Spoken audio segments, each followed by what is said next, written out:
그렇게 힘든 거를 3번 할 거를 한 번에 하니까 좋네요 하시는 분도 계시지만 그걸 한 번에 하면 너무 무리하는 거 아니냐, 차근차근 하는 게 오히려 더 나은 거 아니냐, 이렇게 질문하시는 분들이 많아요.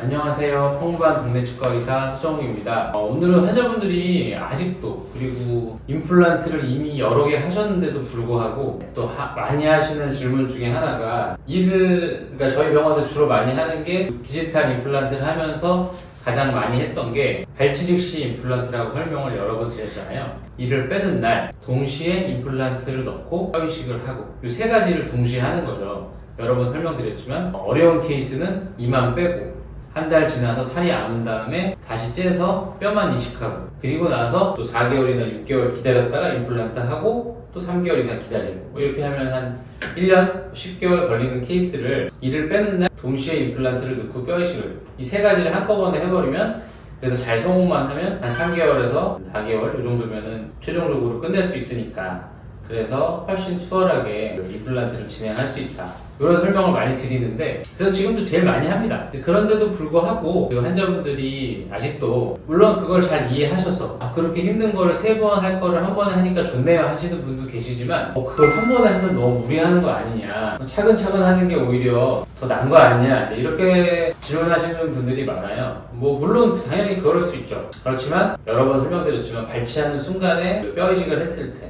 남아있는 뼈의 보존 상태도 가장 좋고, 이미 발치를 한 다음에 한참 지나버리면 남아있던 뼈들이 없어져 버려가지고 뼈를 이식을 해도 그 보존되는 뼈의 양도 달라질 수가 있고, 가장 좋은 거는 발치를 하면서 뼈 이식을 하고 또 이왕이면 임플란트까지 넣어서 고정이 되면은 가장 빠르고, 또 어찌 보면 뼈 상태도 많은 상태로, 물론 변수는 많이 있죠. 그렇습니다. 그래서 어떻게 생각해보면은 이런 거예요. KTX가 요즘은 보편화돼서 많이 타고 다니시는데, KTX를 타시는 이유가 시설이 좋은 것도 있겠지만 일단은 빠른 거잖아요. 그래서 서울에서 부산까지 얼마 걸리는 게 얼마 걸리고 이렇게 되는 건데, 그래서 더 많은 비용을 지불하잖아요. 그런데 빠르면서 불안한 게 아니라 빠른데도 안전하니까 더 비싼 돈을 내고 KTX를 타고 다니시는 거겠죠. 대부분 사람들이 7시간 걸리는 거 예를 들어서 3시간 만에 가고 이런 거니까, 그렇게 이해하시면 될 것 같습니다.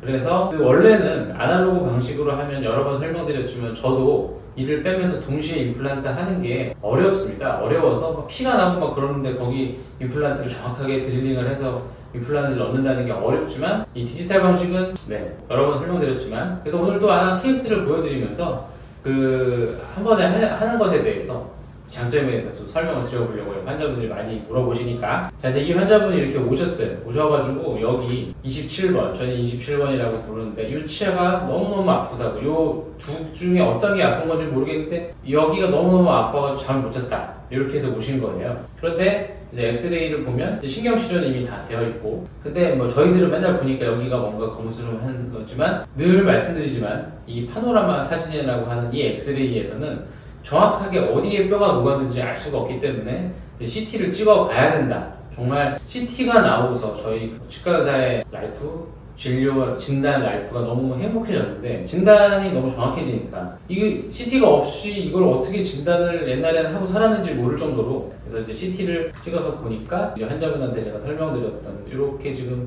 뿌리 끝에 다 뼈가 이렇게 녹아있는, 이렇게 지금 뿌리 끝에, 상하 치아는 어금니는 뿌리가 3개인데 그 중에 하나 뿌리 끝에 뼈가 녹아가지고, 사실은 이렇게 해도 전혀 안 아플 수도 있고, 이거보다 더 커도 증상만 없으면 그냥 쓰시는 거죠. 지금 이 치아도 갑자기 생긴 게 아니라 옛날부터 그랬을 텐데, 갑자기 지금 너무 아프셔서 이를 뽑고 싶다고, 해결을 하고 싶다, 신경치료 했으니 다시 재신경치료를 할 수도 있지만, 일단 환자분은 뽑고 임플란트 하는 거를 결정을 하셨어요. 다행히 이 치아만 그랬고, 앞에 치아는 이 뿌리도 약간의 연관되어 있는 것처럼 보이지만 크게 상관은 없어 보여서 일단 최종적으로 이제 임플란트를 하기로 했습니다.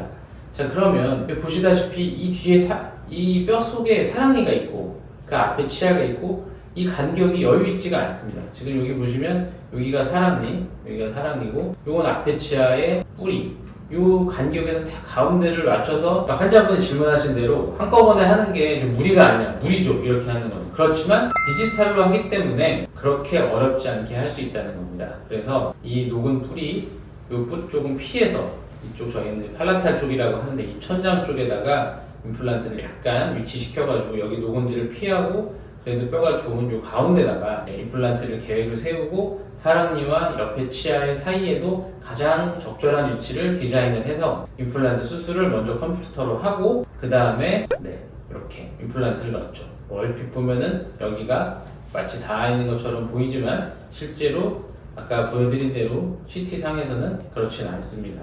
이렇게 이게 이제 파노라마 상에서 보니까 붙어 있는 것처럼 보이는 거지 실제로는 그렇지는 않고요. 그래서 이렇게 정확하게 같이 보여드릴까요? 이게 임플란트 수술 전에 제가 컴퓨터로 한 거, 수술 후에 임플란트 위치 이런 걸 보시면 이게 아날로그 방식에서는 당연히 무리입니다. 그렇지만 디지털이니까 이게 가능한 거죠. 그래서 제가 늘 말씀을 드리지만 저도 아날로그로 하는 실력과 디지털로 하는 실력이 같은 의사지만 완전 다른 사람이라고 보시면 되죠. 저보고 이걸 아날로그로 저 사이에 넣으라 그러면 전 지금도 못합니다.